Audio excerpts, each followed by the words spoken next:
अस्सलाम वालेकुम guys, welcome back to my YouTube channel Zubair Sumgal. उम्मीद करता हूँ सब खैरियत से होंगे। मैं भी अल्हम्दुलिल्लाह अल्लाह के करम से ठीक हूँ।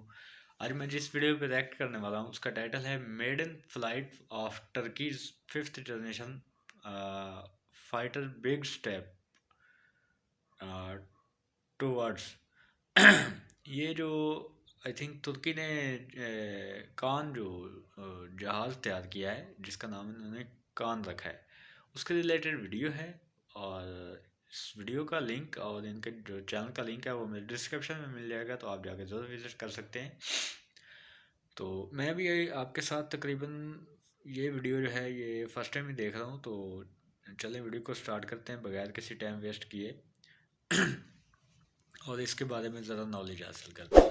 बिस्मिल्लाहिर्रहमानिर्रहीम। अस्सलाम वालेकुम फ्रेंड्स, एक नई वीडियो के साथ हाजिर हैं। चलिए अपनी वीडियो स्टार्ट करते हैं। जैसा कि आपको पता है कि कल तुर्की के पहले 5th जनरेशन के फाइटर जेट कान ने अपनी फर्स्ट फ्लाइट कंडक्ट की। ये तुर्की अच्छा। के लिए एक बहुत बड़ा स्टेप था, एक जायंट लीप था। बेसिकली बिल्कुल। मैं तुर्की के इस कान जहाज को पाकिस्तान के JF-17 प्रोडक्ट के साथ थोड़ा सा रिलेट करूंगा। उसकी रीजन ये है कि तुर्की ने भी इस कान जहाज को बिल्कुल उन्हीं सर्कमस्टेंसेज के अंदर डेवलप किया है जिन सर्कमस्टेंसेज के अंदर पाकिस्तान के एयरफोर्स ने अपना JF-17 thunder fighter jet develop किया था, चाइना के साथ मिलकर डेवलप बिल्कुल। किया था। सारे का सारा फाइटर जेट जो है वो चाइना के अंदर डिजाइन किया गया था, लेकिन इसके अंदर जो सारी की सारी इनपुट थी वो पाकिस्तान एयरफोर्स के पायलट्स की थी जो कि चाइना सही। के अंदर मौजूद थे। बहरहाल एनीवे, रीजन क्या है देखिए, पाकिस्तान ने भी JF-17 थंडर उस वक्त डेवलप किया जब पाकिस्तान एयरफोर्स को बाहर की दुनिया से कोई भी फाइटर जेट जो है वो नहीं मिल रहा था। तुर्की ने भी बिल्कुल। अपने इस 5th जनरेशन के जहाज को उस वक्त डेवलप किया जब तुर्की के ऊपर बाकी दुनिया के दरवाजे जो है वो बंद कर दिए गए हैं। यहाँ तक बात चली गई है कि F-35 तो दूर की बात, तुर्की को इस वक्त अमेरिकन F-16 फाइटर जेट भी प्रोवाइड नहीं कर रहे। अब अगर प्रोवाइड कर भी रहे हैं तो उसके लिए तुर्की से वो 1000 बातें मनवा रहे हैं, ये भी कर दो, ये भी कर दो, ये भी कर दो। तो मेरा सही। ख्याल है कि तुर्की का रिजॉल्व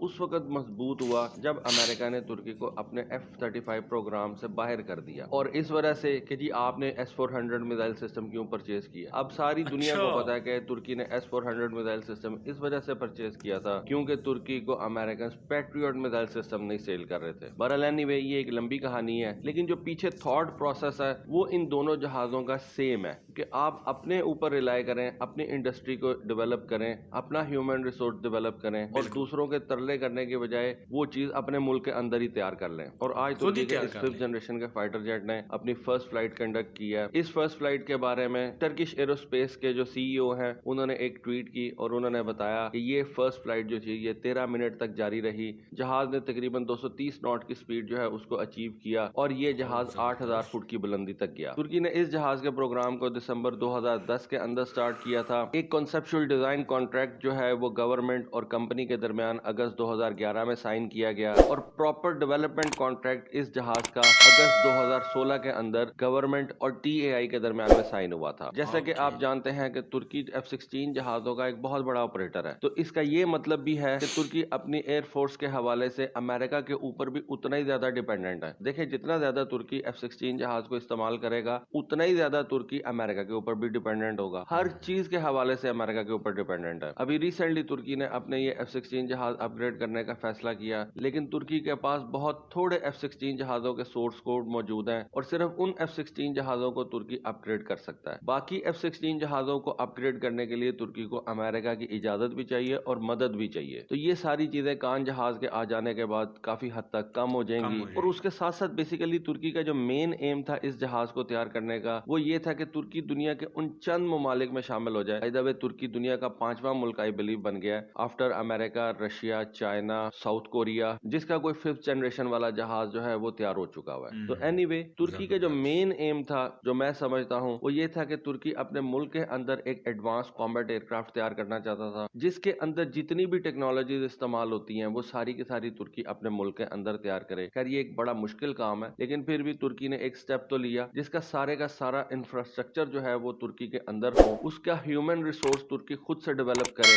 और ये सारी चीजें करने के बाद उसका जो मैन्युफैक्चरिंग कैपेबिलिटीज है वो भी तुर्की के अपने हाथ में हो। खैर, ये जो अब कान जहाज है इसके बारे में थोड़ा सा आपको बता देता हूँ कि इसका जो विंग स्पैन है वो तकरीबन 46 फीट का है, इसकी जो लेंथ ओके। है वो तकरीबन 69 फीट की है। 2 इंजन के साथ ये इक्विप किया जाता है। इसके अंदर फिल वक्त दोनों इंजन जो है वो अमेरिकन मेड है। यहाँ तक तो अमेरिका के ऊपर डिपेंडेंट रहेगा तुर्की, क्योंकि ये जो दोनों इंजन इस जहाज में इंस्टॉल किए गए हैं ये F110 GE129 टर्बोफैन इंजन हैं जो कि अमेरिका से परचेज किए गए हैं। लेकिन कल मैं एक तुर्की के ऑफिशियल से सुन रहा था, वो कह रहे थे कि 2028 तक तुर्की अपने मुल्क के अंदर इस जहाज के लिए इंजन खुद से तैयार कर लेगा। खैर चलें, जबरदस्त, ग्रेट। 2028 तक नहीं, ये तो उनका अपना एक एम है, गोल है, लेकिन हो सकता है कि थोड़ा सा डिले भी हो जाए, लेकिन डेफिनेटली तुर्की हाँ, अपने हो मुल्क के सकता है 2 अंदर साल इंजन पहले तैयार भी करने बना की दे। कोशिश जरूर करेगा। और तुर्की ने ये टास्क TR मोटर को दिया। इस कान जहाज के अंदर तमाम वो कैरेक्टरिस्टिक्स रखी जाएंगी जो एक 5th जनरेशन के जहाज की होती हैं, जैसे कि low observability, internal weapons bay, sensor fusion, advance data link communication systems. और ये जहाज 2070-80 तक तुर्की की एयरफोर्स को सर्व करेगा। अभी तुर्की ने ऐलान किया है जबरदस्त। कि वो इस तरह के 5 मजीद प्रोटोटाइप्स जो है उनको तैयार करने जा रहा है। इस वक्त बताया जाता है कि तुर्की के पास सिर्फ एक प्रोटोटाइप है इस कान जहाज का, और उसी ने कल जो है ये फर्स्ट फ्लाइट कंडक्ट की है।